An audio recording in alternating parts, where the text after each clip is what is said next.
Adam, first of all, thanks so much for joining us. I was wondering if you could start by giving us a brief background on you, your role when you were elected to Parliament, and your interest in skills and further education. Yes, of course. So I'm Adam Thompson, Member of Parliament for Erewash in the East Midlands. I was elected in 2024 as a Labour MP, so just over a year ago at this point. My background prior to becoming an MP, though, was that I was at Nottingham University for 10 years. So I started out at Nottingham when I did my PhD, which I began in 2014. 4 years of that, I was then a research fellow for 5 years, latterly a senior research fellow, and at the end, I was an assistant professor working in degree-level apprenticeships. So I taught degree-level apprentices in electromechanical engineering. That's great. And can you tell us a bit more about how you ended up becoming an assistant professor and teaching degree-level apprentices, and what your own experience was? Yes, of course. Yeah, so I was at Nottingham for a long time, and I spent a lot of that time working specifically in a research-focused role. But I had a lot of friends in the department and across the whole faculty who worked in different departments, and I was really close with the team that worked in foundation engineering and physical sciences. So they mostly taught the foundation degree, but a few of them worked on the degree-level apprenticeship course. Now, towards the tail end of my time as a research member of staff, I decided that I really enjoyed teaching in my kind of spare time as a researcher, but I was really interested in moving to an academic role focused on teaching.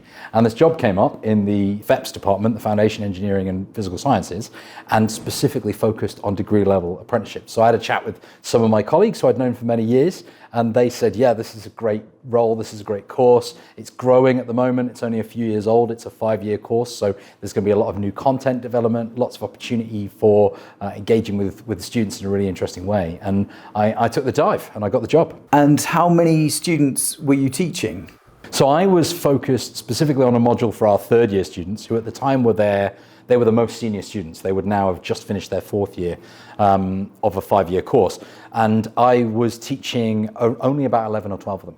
But of course, I was working on the whole course in general. So we had 30 or so in the second year, 30 or 40 in the third year. As the course was expanding over time, we had more students in each year. So the ones that I was teaching directly, there were only 11 or 12. But over the whole course, we were an intake of around about 30 people over 5 years. So somewhere around 100, 150 people, depending on total intake. Presumably, the degree apprenticeship roles would be partnered with vocational training with an employer.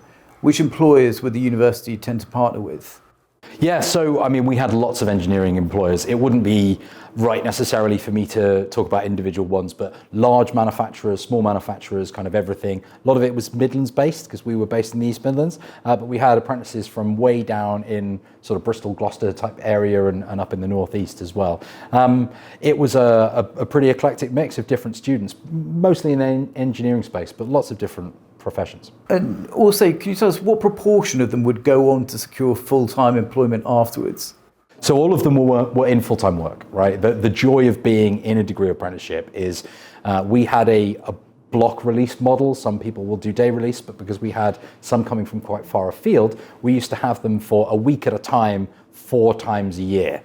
Which took up a lot of time when you add together all the different year groups. But for the most part, they were learning 1 day a week based in their various employers, engaging with online content. So I used to joke actually that I was more like a YouTuber than a traditional lecturer because what I was mostly doing was recording kind of 20-minute videos talking about a specific subject and then uploading that online for my students to watch later. But they were all in full-time work while they were doing this. So really great model, I thought. One of the challenges that consecutive governments have faced is trying to drive real growth into the number of degree apprentices. What opportunities do you think there are to improve the uptake of degree apprenticeships?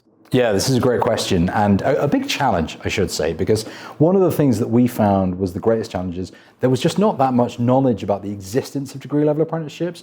Lots of people understood degrees, lots of people understood lower-level apprenticeships, but degree-level apprenticeships were still pretty new, and especially in engineering. We were a growing course each year. I think one of the challenges was about reaching out to different groups of people. And traditionally, students for the most part are recruited from A-level courses, sometimes slightly different things, and sometimes people come in as mature students. But for the most part, degree level students are coming in from A-level. Now, degree level apprenticeships, we were recruiting, yes, from A-level, but also from other lower level apprenticeships, sometimes from people who've been in careers for 20 years. And a number of my tutees this time last year were much older than I was because they've been in jobs for a long time. I think raising awareness is the big challenge. Of course, there's a part for government to play in that, but there was a big part also for the university to play individually. We put a lot of time and effort into outreach, doing as much as we can in local schools and local businesses, and working on word of mouth to kind of improve knowledge about the existence of these courses. What do you think can specifically be done in terms of raising the profile and awareness of degree apprenticeships? Yeah, I mean, there's a lot of work to do in just kind of raw advertising, right? But the thing that we found most powerful was outreach. We put a lot of time into that when we were working as a university. Yes, as I say, there's definitely some scope for government and politicians to do more in terms of the kind of grand scheme advertising. But I found outreach was by far the most powerful tool. Getting young kids into the university and saying, this is what we do here, right? And I mean, right down at sort of year 4, year 5 level, infusing them with knowledge about what the university was doing and all about the cool stuff that they might be able to do when they were students one day. In terms of the typical age range of those students you taught at degree apprenticeship level, were they school leavers? Typically, probably the majority of them. I should say there was a really broad spectrum of different backgrounds, but the most typical one had maybe come through a lower level apprenticeship, maybe 2 lower level apprenticeships. So I'd say the kind of most typical intake age was about 20. Some were a couple of years younger than that, but like I say, lots were quite a bit older than that. So I had a couple of students who'd been in careers for a long period of time. One student I remember really well, he had tried a traditional degree a couple of times. And actually he was very dyslexic. He really suffered from pretty severe dyslexia. And because of that, he'd really struggled to engage with the degree in the traditional sense. And he tried and not made it through, but he was now on the degree level apprenticeship program. We were able to offer quite a lot more support for neurodivergence in lots of things, in this case, dyslexia. But we did a lot of work with our students who were neurodivergent, which in my experience was probably higher proportionally than the wider student body. But because of that, he was able to engage with the course. So it was in my opinion, in itself, a kind of widening access program, because there were so many students who wouldn't have otherwise been able to access degree level courses that were able to do it via an apprenticeship route. Looking to the future, do you anticipate that the proportion of regular bachelor degrees will reduce and the number of vocational degree level apprenticeships increase to take over some roles, such as, for example, in engineering or medicine? Also, do you think there will be a slight readjustment in the percentage of subjects taught via degree versus vocational routes? Yeah, that's a really interesting question. I mean, I don't see many people who currently progress through a traditional model degree shifting over in the future to a degree apprenticeship. I think some would, but probably not a huge amount more than we currently see. Where I felt it really had its niche was in providing access to degree courses for people who wouldn't have otherwise done degree courses. So I suppose if you looked at the mathematics of it, the proportions might shift. But for us, we were a growing team which was hiring new staff to supply this new course. It wasn't like we were then taking away resource from elsewhere in the university. It was an expansion. So that yes, the proportions were shifting, but I don't see it as necessarily taking away from the traditional model. I used to joke when I was doing a PhD that a PhD was basically an apprenticeship in science. I think there are a lot of university degree courses and in fact postgraduate degree courses that look quite a lot like the apprenticeship model but haven't necessarily been called that. Maybe we'll see some shifts in there, but difficult to say. One thing that you've been very active on recently are small modular nuclear reactors, which the Energy Secretary has identified as having particular potential for our energy production. Are you supportive of small modular reactors as a tool for addressing the UK's energy needs? And also, can you tell our viewers a bit more about why they're so useful? And lastly, how apprenticeships are increasingly at degree level are playing an important part in their delivery?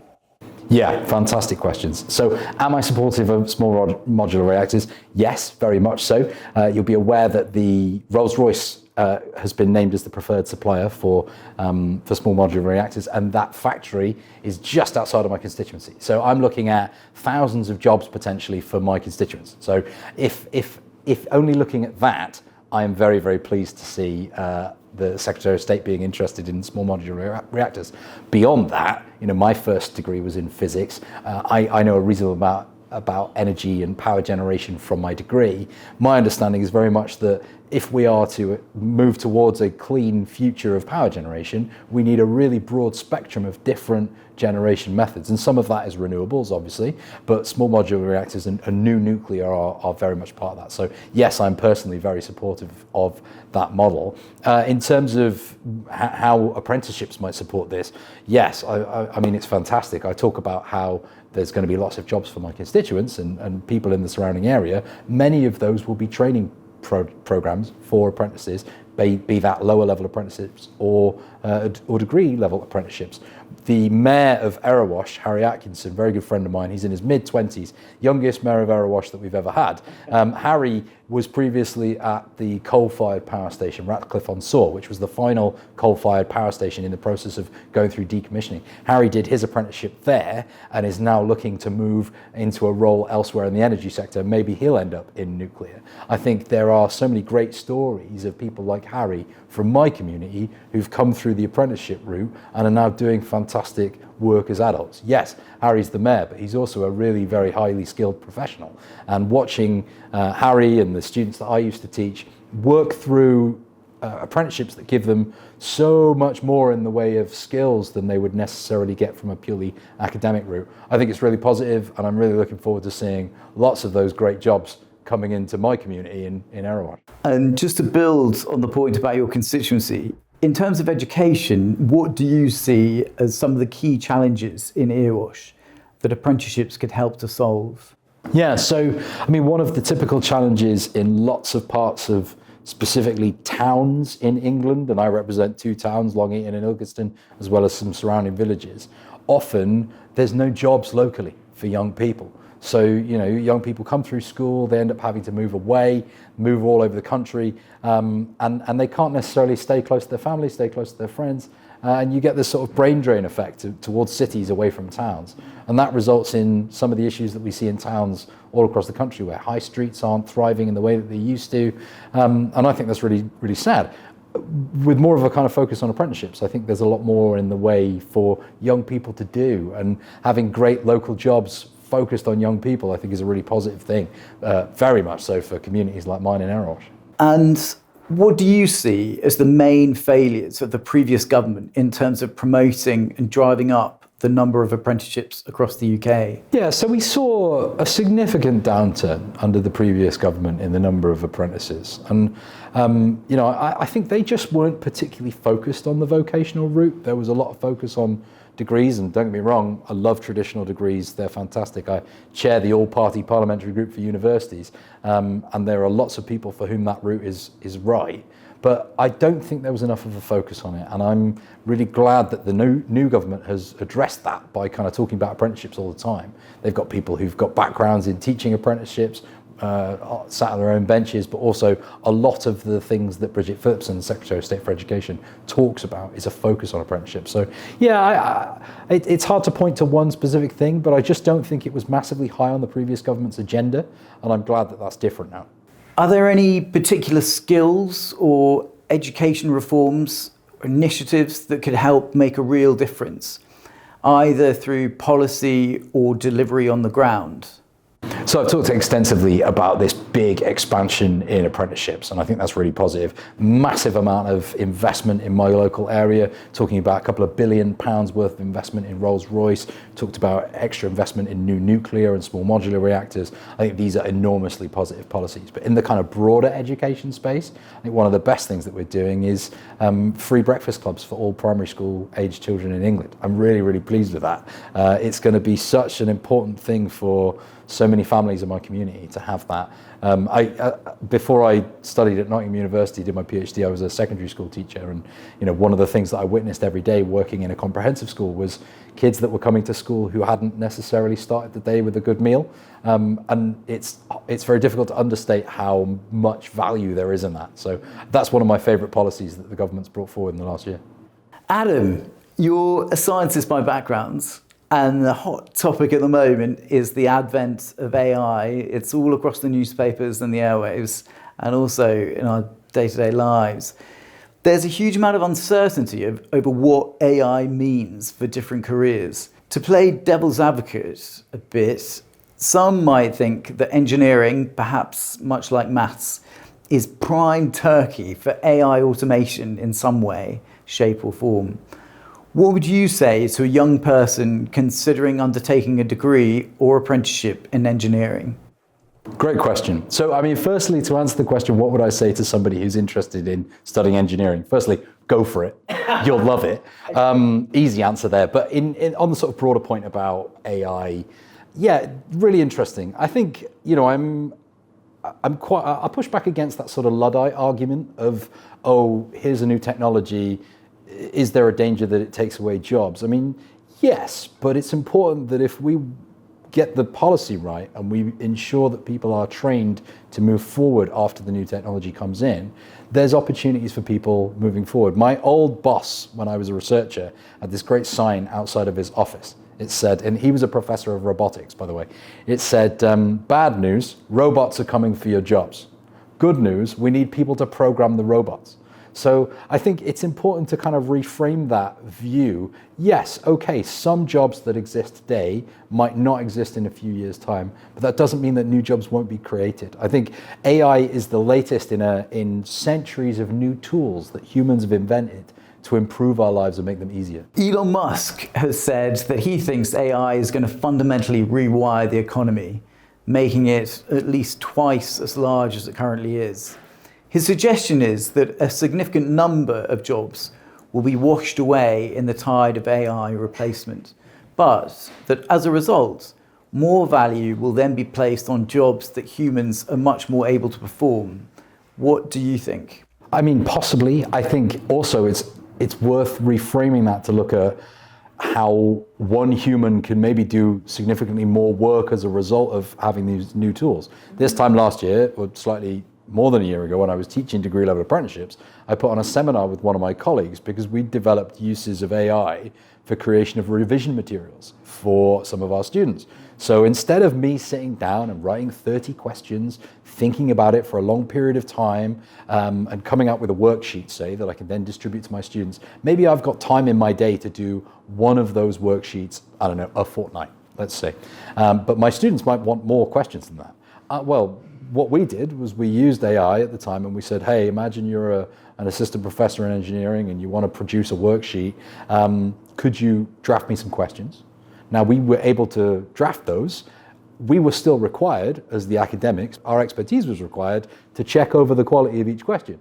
Also to work through each question, make sure everything's possible. But ultimately, the amount of time it took for me and my colleague to produce a worksheet was down by maybe a factor of a half. Well, we can now produce twice the amount of content in the same amount of time. And that was incredibly useful to our students. So I don't think we necessarily should be looking at it as, oh, everybody's going to lose their job. It's what opportunities does this give us in terms of people achieving more in the time they have. As you say, a productivity boom is something that I hope is the outcome here.